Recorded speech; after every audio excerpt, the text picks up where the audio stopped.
Assalamualaikum warahmatullahi wabarakatuh. Perkenalkan, nama saya Agung Ramadan dengan NPM 22210210204. Saya dari Fakultas Syariah, Prodi atau jurusan Hukum Tata Negara, UIN Raden Intan Lampung. Di sini saya akan menjelaskan tentang Peraturan MK Nomor 2 Tahun 2021 tentang bagaimana tata cara beracara dalam pengujian undang-undang.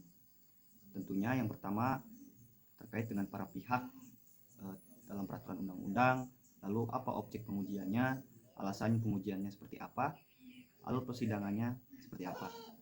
Langsung masuk pembahasan yang pertama, yaitu para pihak dalam perkara peraturan undang-undang. Yang pertama ada pemohon.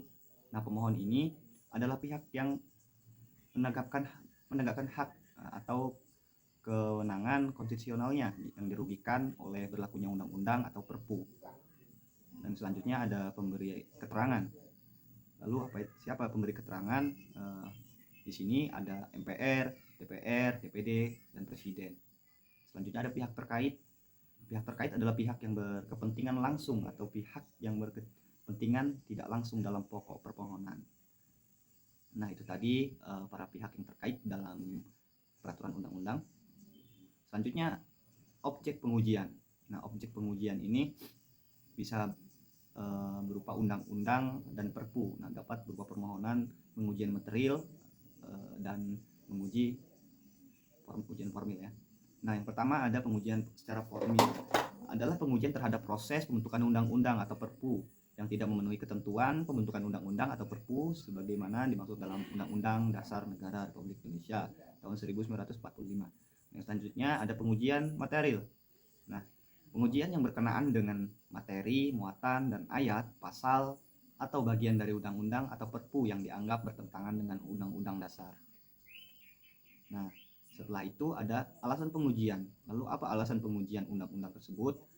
Nah, pengujian undang-undang atau judicial review dilakukan memastikan bahwa undang-undang tidak bertentangan dengan Undang-Undang Dasar dan undang-undang menjaga keseimbangan kekuasaan antara legislatif, eksekutif, dan yudikatif. Yang selanjutnya alur persidangan. Nah, alur persidangan ini meliputi yang pertama ada pemeriksaan pendahuluan, yang kedua pemeriksaan persidangan, dan yang ketiga ada pengucapan putusan.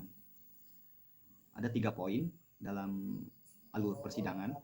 Nah, di dalam persidangan yang pertama ada pemeriksaan pendahuluan. Nah, sebelum pemeriksaan persidangan, MK melakukan pemeriksaan pendahuluan dalam 2 tahap, yaitu pemeriksaan pendahuluan dengan agenda untuk mendengar pokok-pokok permohonan, memeriksa kelengkapan dan kejelasan materi pemohonan.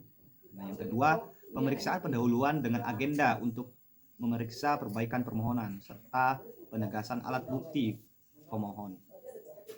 Lalu alur yang selanjutnya ada pemeriksaan persidangan. Nah, di sini pemeriksaan persidangan dilakukan dalam sidang pleno. Nah, terbuka untuk umum dalam keadaan tertentu, bisa juga tertutup untuk umum.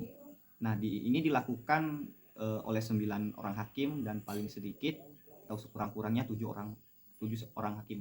Nah, pemeriksaan persidangan ini meliputi yang pertama mendengarkan keterangan, yang kedua mendengarkan keterangan para pihak terkait, yang ketiga mendengarkan keterangan ahli, yang selanjutnya mendengarkan keterangan saksi, yang selanjutnya memeriksa atau mengesahkan alat bukti tertulis, yang selanjutnya memeriksa rangkaian data, keterangan, pembuatan keadaan atau peristiwa yang bersesuaian dengan alat-alat bukti lainnya yang dipakai dijadikan petunjuk. Yang selanjutnya dari alur persidangan yaitu pengucapan putusan oleh hakim. Nah, putusan ini memuat beberapa poin.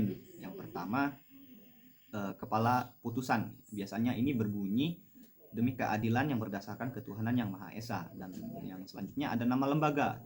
Contoh atau misalkan nama lembaga itu Mahkamah Konstitusi Republik Indonesia. Dan yang selanjutnya ada identitas pihak-pihak yang terkait dalam perkara undang-undang tersebut. Yang selanjutnya ada permohonan atau keterangan para pihak. Yang selanjutnya pertimbangan terhadap fakta yang terungkap dalam persidangan, pertimbangan hukum yang menjadi dasar putusan. Yang selanjutnya ada konklusi. Yang selanjutnya ada arah putusan. Yang selanjutnya ada alasan berbeda jika ada, dan pendapat berbeda jika ada. Selanjutnya, hari, tanggal, pengambilan putusan, pengucapan putusan, dan nama tanda tangan hakim di dalam putusan tersebut. Nah, terima kasih, mungkin itu yang bisa saya jelaskan terkait dengan Peraturan MK Nomor 2 Tahun 2021 tentang tata cara beracara dalam pengujian undang-undang. Terima kasih. Bila ada salah satu kata, saya mohon maaf. Saya akhiri, wabillahi taufiq wal hidayah. Wassalamualaikum warahmatullahi wabarakatuh.